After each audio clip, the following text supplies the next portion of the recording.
Hello, my name's Dan, and this is my first attempt making a YouTube video. So please forgive me if it's not perfect. I've done this about 50 times already, and this is going to be it. I also have no way to, how do they call that, edit the filming. You'll be getting rough cut. What I'm filming is what you're going to get. I do not have the facilities or the equipment to do some of that fancy editing they do on their videos that I've seen on YouTube. So yeah, so forgive me, it's not going to be perfect. All I'm trying to do here is share with you a build I've decided to go ahead with. And since I cannot find one on YouTube, I thought I'd just do one myself and enlighten you maybe. Perhaps people were thinking of possibly doing this but thought it was out of reach, or something you can't just do at home.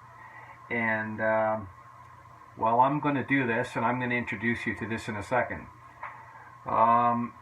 This project is designed to be used with standard building materials, basically a pine 2x4s, construction grade materials, sheets, 4x8 sheets, and so forth. So it's economically affordable. I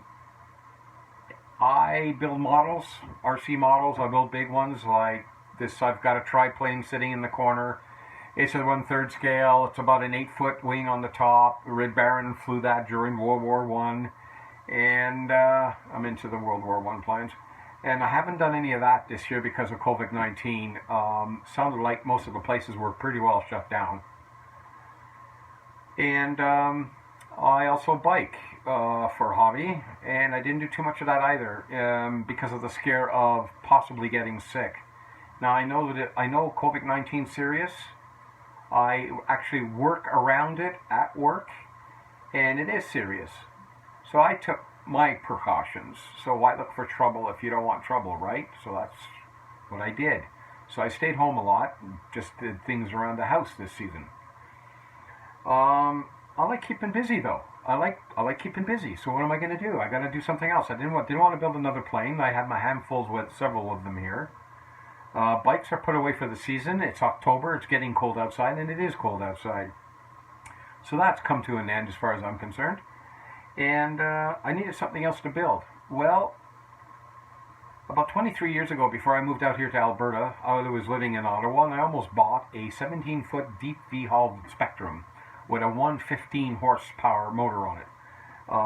That was canceled because of our move out here. Now, I've never looked at it, never chased it, never went back to trying to purchase a boat back then.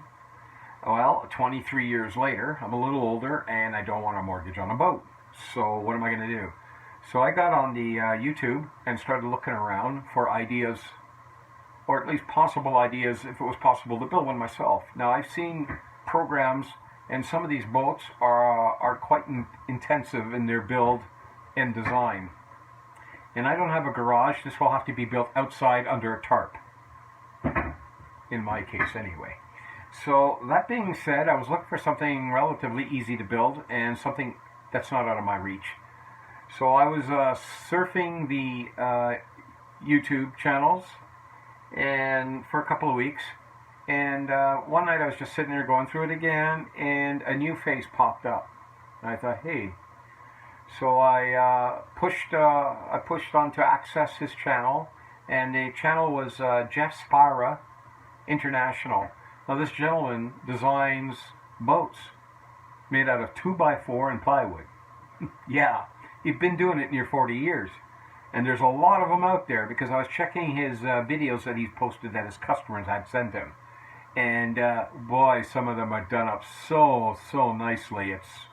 It's beautiful. So you can either run this boat and have it look like 2x4s and plywood, and it works just as fine. Or you can turn around and you can paint it. You can use special woods, mahogany. If you're talented enough to want to finish it that, you can afford it, go for it. and some of them look so beautiful. It's just crazy.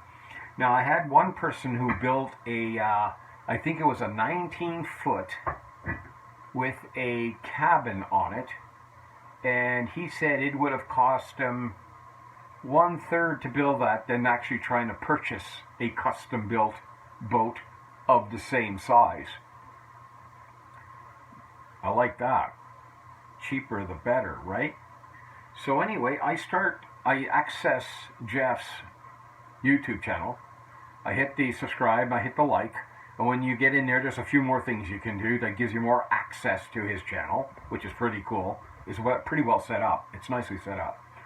So I started looking there. Now he's got all kinds of stuff there. I think he's got like 103 different designs. So the ones I was looking at that caught my eye right off that was going to work one way or the other was a V-hull Dory. V-hull bottom, a little bit of a V on it, you know, like I was mentioning earlier. And then the other ones were flat bottom. Now that caught my attention. So I'm not sure how many he's got there. I think there's 6 if I remember. I was looking at there were 6. And they come from, I think, 14 to 55 feet in length. So I was going down his list. He's got a listing there of everything he's got. He's got a listing of everything and what it costs you to purchase those particular plans for that particular boat. And the price was acceptable. Man has to make a living. So yeah, the price was good for the plans. And even though I'm playing in Canadian dollars, these are American prices. So what it costs, right? So I didn't have a problem with that either. So after going through that for several days, I came to the conclusion that flat bottom boat is what I wanted. The construction of the boat is straightforward. It's very simple. And I got 8 people max if I have everybody come out at once on the boat. And I had settled here now for the 30-foot Key West flat bottom Dory. Now 30 feet sounds like a long boat, but I want to build a cab on the front, or a sleeper. That takes up 6-7 feet of the front of the boat. So I still want to leave enough room to move around in the back for fishing, to get everybody comfortable on the boat. And other equipment, and probably seating along the side of the gun rails, depending on how I want to go with that. And it was the right size boat for what I would need to use it for. Now, if I ended up out there by myself or with my wife, bring the 2 dogs with, 2 German Shepherds, lots of room, no problem, fantastic. And since it's a flat bottom boat, what Jeff was pointing out that, and I wasn't even taking this into account, but since it's a flat bottom boat, it takes a lot less power to move it across the water than a V-bottom boat. And he showed examples of that. And I thought, wow, okay, I didn't think about that. So another good reason for going with a flat bottom boat is I can use 1/3 the power you would need to have a V-bottom boat. V-bottom boats are, from what I understand, are designed to cut through the water when you're moving fast. It takes a little extra power to do that. So be it. No problem. I'm not in a hurry. So flat bottom boat with a 90 horsepower engine on this is going to suit me just fine. The water line on this particular boat, if I'm understanding what I'm reading here, is 10 inches. So that's not bad either. You know, for the size of boat, it looks like it's 10 inches. It may actually sit higher up in the water when it's done. But these got drawings here. It shows you how to put the shin logs in, shows you the planking. The drawings are all here. Everything is named on here in case you go through the list and you go, you know, what's a rub rail? Well, it's written down here, a rub rail. Cap rail, everything's here. Shear clamp. Ooh, okay, shear clamp, okay. And the decking that goes in, okay. Now, I'm altering this a little bit. I want to build a self-bailing boat. So I got to raise the floor up to at least 12 inches in order to put scuppers in the back, so when the water flows back, when it builds up in the boat, it automatically gets dumped out the back of the boat. So theoretically, you don't need a sump pump. Now I'm also filling up that gap with foam for extra flotation in case something happens. It'll buy you some time to get off the water. Now this is basically why you do this, and I really like that idea, especially if I'm going to take my family out there. The last thing I want to do is endanger anybody. So I will be raising the floor on this, I will be filling it with foam, and then I will be putting a layer of plywood over the top of that, and that's what I'll be walking on. And everything else will be built over that. Scupper holes will be made at the stern to allow the water to flow out both sides. I've already seen this done on YouTube on his boat. Pretty cool. I like it. I'm going to try it. The material I'm going to decide to use with this is I'm going to go with pine, and I'm going to go with 2 by 8 foot by 3/4 inch birch. It's just under $50 a sheet, and for me that's just fine. So I'll be doing that. It's not really that more expensive than standard ply out here. It's all expensive, right? You just got to be willing to what you want to pay for, right? Now, to explain to you why I'm doing this, well, nobody else has a build on this flat bottom boat of any size. So this Pacific Dory is shown many times, and it has a curve on the front. It ain't flat. It goes flat, flat, flat, then curves. Oh, sorry, curves up in the front a bit. Okay, and that's designed to break through the wakes when you're heading out. It's a different. The boat's used a little differently. The water I'll be in will be medium-sized rivers around here and very large lakes to small lakes. And even on a bad day, I think this boat is perfect. It'll work. The Dory in this case, what I'm building, the front of the boat was kept pointed and elongated so they can cut through the wave. That's how I understand it's supposed to work. So it's perfect for my uses. This is why I'm going to build this Key West.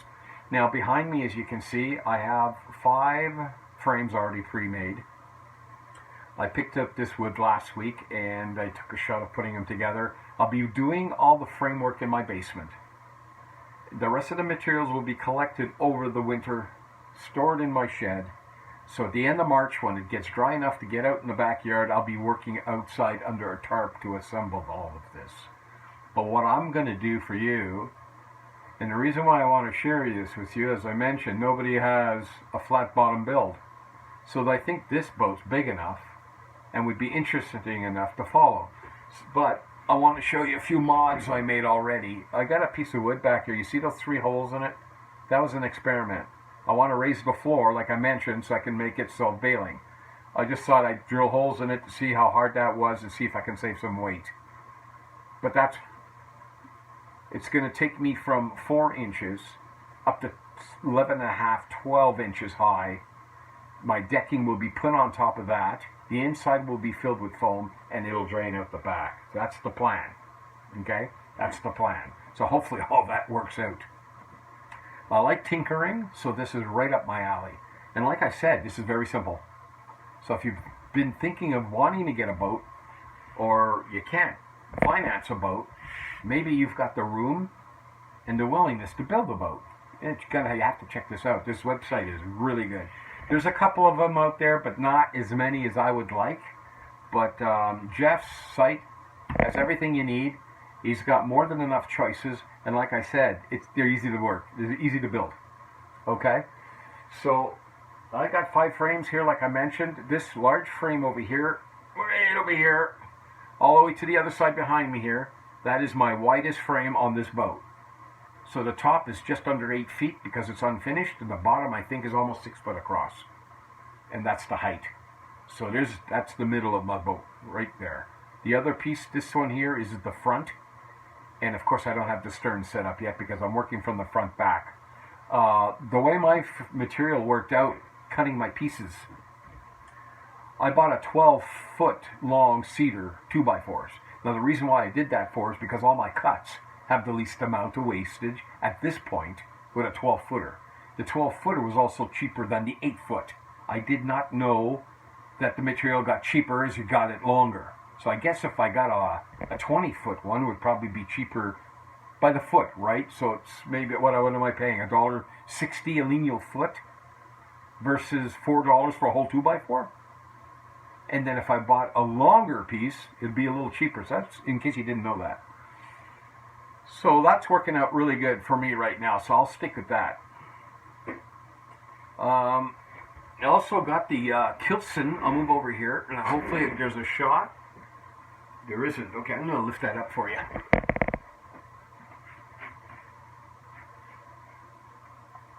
You see that Kilson, that hole in the middle down there? Right down here.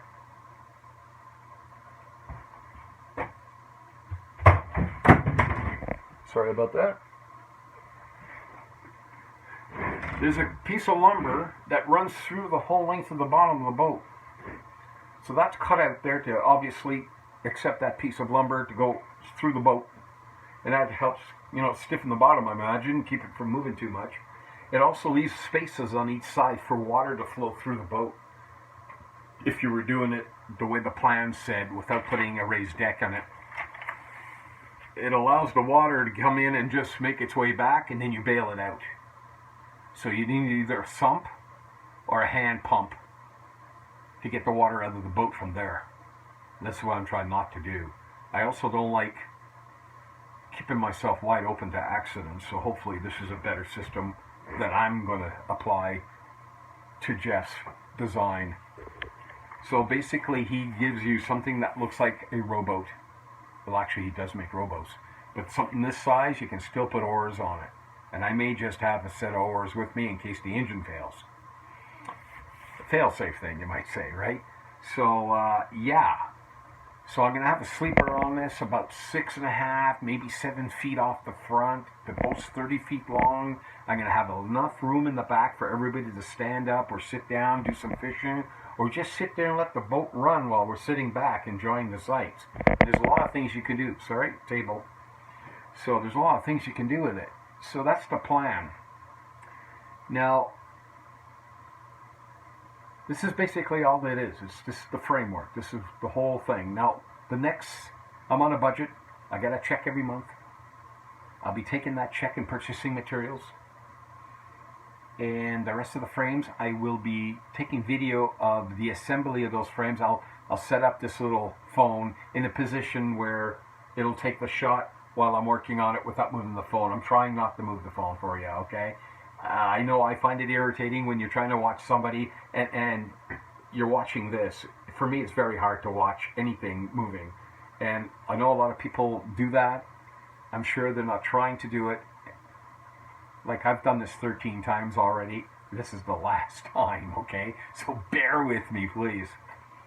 So I'm doing this for you just to see the procedure, how to build this particular type of boat. Hopefully you'll get something out of it. It's a flat bottom boat. When I'm done with this, I'll be sending pictures and I will be sending certain videos to Jeff so he can post it on his blog. In this case, a 30-foot flat bottom boat. I haven't seen one yet. So if somebody out there is watching this video I'm making and has a flat bottom 30-foot boat and you've purchased the plans from Jeff, maybe that'll entice you to send him your pictures and we can start seeing more flat bottom boats. Okay, so that's about all I have for you today. If I get anything in between that's worth filming for you, I will do that and I will put it up on my YouTube channel. Sorry, I almost forgot. When ordering plans, he also has, that's it, that's my FX, okay, right there, that's it. He has an assembly book. He explains each section and he has drawings how it's all put together. It's great. I like it. I like it. I think I've made the right choice. I think I've made the right boat choice for me. And the build, like I say, the only thing stopping me is that if I had a fat budget right now, I would have gone out and got all my sticks and I would have purchased all the plywood and stick it in the shed. But hey, winter's here. I'm not in a hurry. I can do this over the next couple of months, winter months. And by spring, I will have all I need to actually take the time to build this. And I will also be videotaping segments of this outside as I build the strong back and as I start to set up all my ribs on the strong back and the sheeting. I will try to get shots in there, videos of it all, and I'll let you sit there and decide how much of it you want to watch as you're going through the videos.